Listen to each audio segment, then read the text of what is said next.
Hurricane Melissa is making its way to Jamaica tonight after strengthening to a Category 5 storm with sustained winds of 175 miles per hour.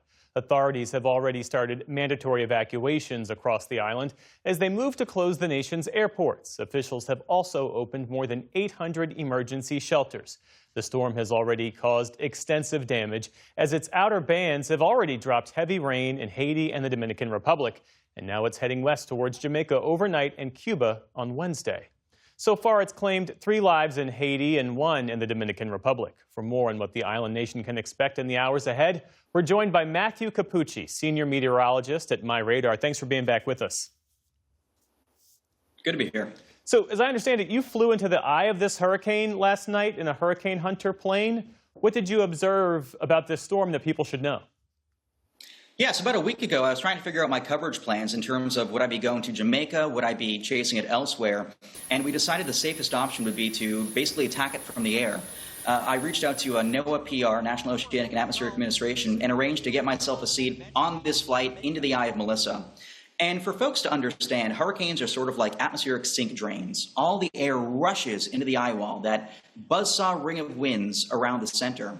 And all the air spirals inwards and upwards. But then it basically punches into the ceiling of the lower atmosphere and kind of curves back down and hollows out the eye with hot, dry, sinking air.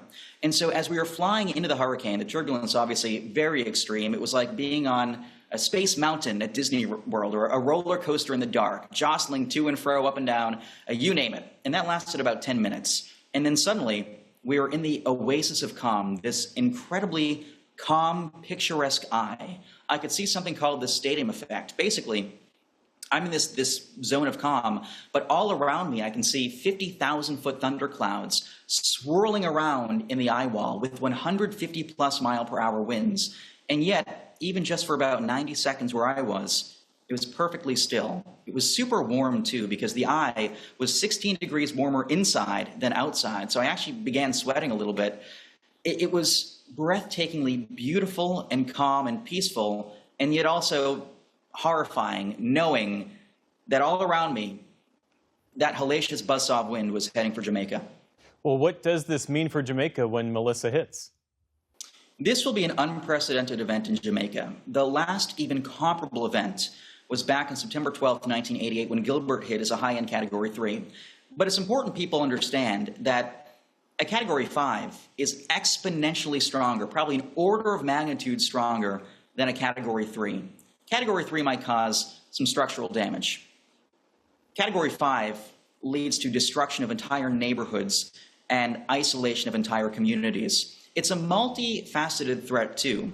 Far inland, you're talking 3, maybe 3.5 feet of rain that will cause widespread flooding and mudslides that will wipe out roads and leave communities unreachable perhaps for weeks until roads and bridges can be rebuilt. At the coastline, where that buzzsaw wind comes ashore, a 40-mile wide swath of winds gusting upwards of 140, 150 miles per hour will cause tornado-like damage. Even if any structures survive, the landscape will be altered. Trees, native trees, will be decimated. Forests will be wiped bare.